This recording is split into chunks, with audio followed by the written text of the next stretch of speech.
السلام علیکم مولانا۔ علیکم السلام ورحمۃ اللہ۔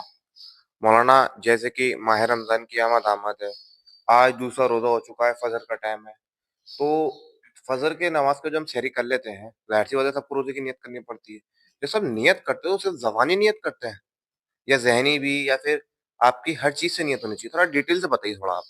بسم اللہ الرحمن الرحیم۔ سب سے پہلے میں تمام سننے والے ناظرین کی خدمت میں سلام عرض کرتا ہوں۔ ماہ مبارک رمضان کی آمد ہے، اور یہ ایک اہم مسئلہ ہے کہ انسان روزہ رکھے تو وہ نیت کس طرح سے کرے۔ آیا نیت جو ہے صرف زبان سے کرنے کا نام ہے؟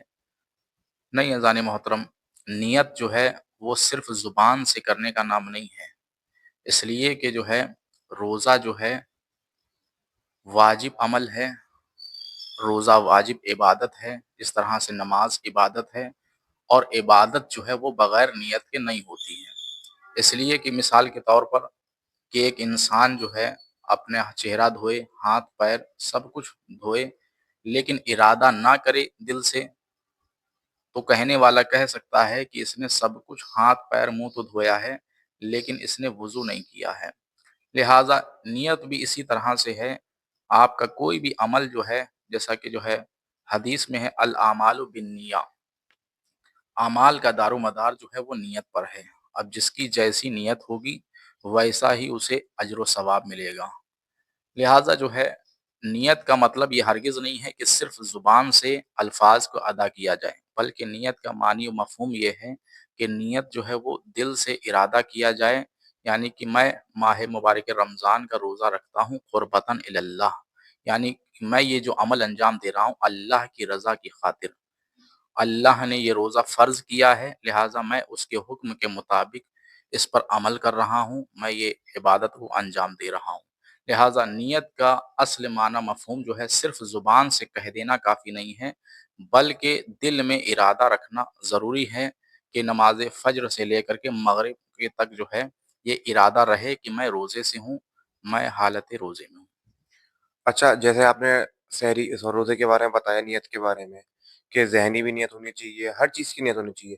اچھا، اب جو ہے ایک سوال اور ہوتا ہے کہ ایک ہی نیت میں یا ہم سارے روزے کر سکتے ہیں؟ جیسے مثال کے طور 29 روزے ہیں رمضان میں، تو ہم ایک ہی نیت کر لیں یا پھر سب کی الگ الگ کرنا ضروری ہے؟ اس پہ اور ذرا ڈیٹیل سے بتائیں آپ۔ جی، بہتر یہ ہے کہ پورے مہینے کی جو ہے، یعنی چاند جب ماہ مبارک رمضان کا دیکھے اور چاند کو دیکھنے کے بعد یہ ارادہ کر لیں کہ میں روزہ رکھوں گا ماہ مبارک رمضان کا، تو پھر اس میں ضروری نہیں ہے کہ وہ الگ الگ روزوں کی نیت کریں، یا جو ہے الگ الگ اگر روزے کی نیت کر رہا ہے تو اس میں بھی کوئی حرج نہیں ہے، بہتر ہے۔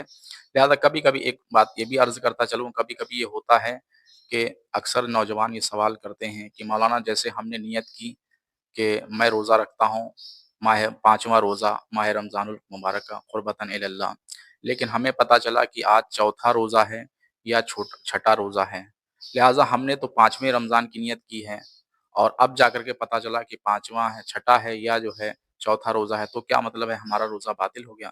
نہیں، یاد رکھیں کہ پروردگار عدد اور نمبر کو نہیں دیکھتا ہے، بلکہ آپ کے خلوص اور آپ کی ارادے اور آپ کی نیت کو دیکھتا ہے، اس لیے کہ پروردگار کی بارگاہ میں آپ کا خلوص، آپ کی نیت اور آپ کا ارادہ پہنچتا ہے، نہ کہ صرف زبانی الفاظ ادا کرتے ہیں۔